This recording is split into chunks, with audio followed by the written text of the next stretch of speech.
जब एक छात्र की कॉपी में गलती होती है तो उसका भविष्य दांव पर लग जाता है, लेकिन जब पूरे सिस्टम में गलती हो जाए तो सवाल सिर्फ एक परीक्षा का नहीं, पूरे देश के भविष्य का बन जाता है। आज देश में ऐसा ही एक सवाल लाखों युवाओं के सामने खड़ा है। एक तरफ सरकार है जो कहती है कि कानून अपना काम कर रहा है, दूसरी तरफ हजारों छात्र हैं जो कह रहे हैं कि उन्हें जवाब चाहिए। और इन छात्रों की आवाज बनकर जंतर मंतर पहुंचे थे सोनम वांगचुक। वही सोनम वांगचुक जिन्हें लोग थ्री इडियट्स के असली फुनसुक वांगडू के रूप में जानते हैं, लेकिन इस बार वे किसी फिल्म की कहानी नहीं बल्कि देश की शिक्षा व्यवस्था पर सवाल उठाने के लिए अनिश्चितकालीन भूख हड़ताल पर बैठे हैं। नमस्कार, आप देख रहे थे कलम लोग की खास पेशकश राजनीति की बात और मैं हूँ स्वालिया वसीम।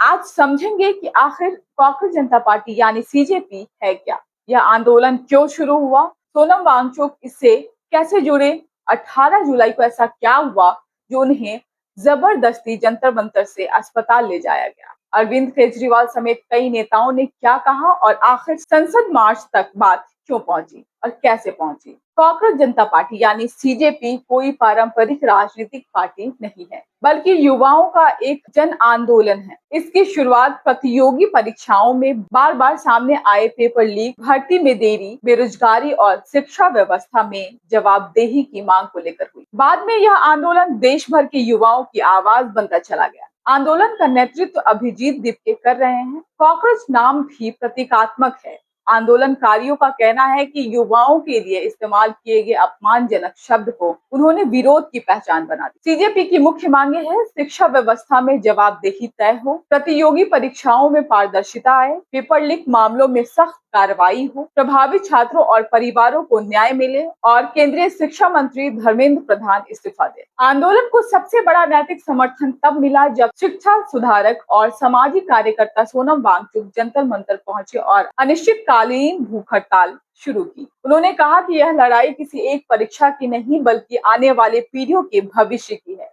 दिन बीतते गए, वांगचुक की तबीयत गिरती रही, डॉक्टर लगातार उनकी निगरानी कर रहे थे, लेकिन उन्होंने अपना अनशन खत्म नहीं किया। 18 जुलाई की सुबह घटनाक्रम ने बड़ा मोड़ ले लिया। सीजेपी का आरोप है कि सुबह दिल्ली पुलिस बिना सूचना के जंतर मंतर पहुंची और सोनम वांगचुक को उनकी इच्छा के विरुद्ध जबरदस्ती सफदरजंग अस्पताल में ले गई। वहीं दिल्ली पुलिस का कहना है कि यह कदम डॉक्टरों की सलाह और उनकी बिगड़ती सेहत को देखते हुए उठाया गया। बाद में दिल्ली हाई कोर्ट ने भी कहा कि चिकित्सा आधार पर उन्हें अस्पताल ले जाना प्रशासन के अधिकार क्षेत्र में था। सोनम वांगचुक को अस्पताल ले जाए जाने के बाद सीजेपी के संस्थापक अभिजीत दीपके खुद अनिश्चितकालीन भूख हड़ताल पर बैठ गए। उन्होंने आरोप लगाया कि आंदोलन की आवाज दबाई जा रही, लेकिन चलो संसद मार्च तय कार्यक्रम के अनुसार ही होगा। इस आंदोलन को लेकर कई विपक्षी नेताओं ने समर्थन जताया। अरविंद केजरीवाल ने सोनम वांगचुक से मुलाकात की और कहा कि उनकी लड़ाई देश के छात्रों और शिक्षा व्यवस्था के लिए है। उन्होंने यहाँ तक कहा कि अगर शिक्षा व्यवस्था बदलनी है तो सोनम वांगचुक जैसे लोगों की सोच की जरूरत है। वहीं सीजेपी के मंच पर कई सामाजिक कार्यकर्ता और विपक्षी नेता भी पहुंचे और शिक्षा व्यवस्था में सुधार की मांग को दोहराई। आज संसद के मानसून सत्र के पहले दिन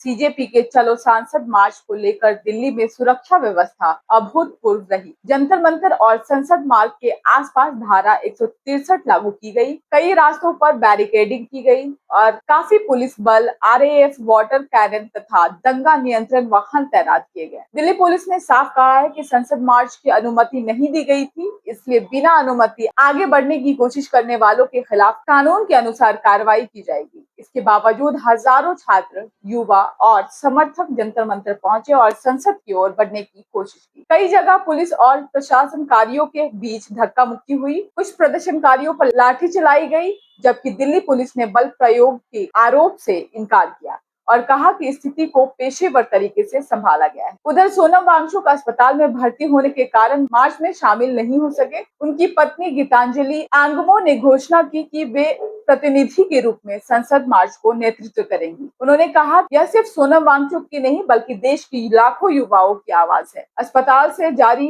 अपने संदेश में सोनम वांगचुक ने समर्थकों से शांतिपूर्ण ढंग से आंदोलन जारी रखने की अपील की। उन्होंने कहा कि उनका संघर्ष डर से आजादी और अन्याय से आजादी के लिए है। इस पूरे आंदोलन में सरकार का कहना है कि कानून और व्यवस्था बनाए रखना उनकी जिम्मेदारी है। वहीं आंदोलनकारियों का कहना है कि जब छात्रों की आवाज नहीं सुनी जाती तो लोकतंत्र में सड़क ही संसद तक पहुंचने का रास्ता बन जाती है। लेकिन इस पूरे विवाद के बीच सबसे बड़ा सवाल आज भी वही है कि क्या देश का युवा सिर्फ नौकरी मांग रहा है या फिर व्यवस्था से भरोसा भी? क्योंकि अगर युवाओं का भरोसा ही टूट गया तो नुकसान किसी सरकार या किसी पार्टी का नहीं बल्कि पूरे देश के भविष्य का होगा। आप क्या सोचते हैं? कमेंट्स करके जरूर बताएं। वीडियो अच्छी लगे तो लाइक शेयर सब्सक्राइब जरूर करें। फिर मिलेंगे एक नए वीडियो के साथ, एक नए इन्फॉर्मेशन के साथ। तब तक के लिए नमस्कार।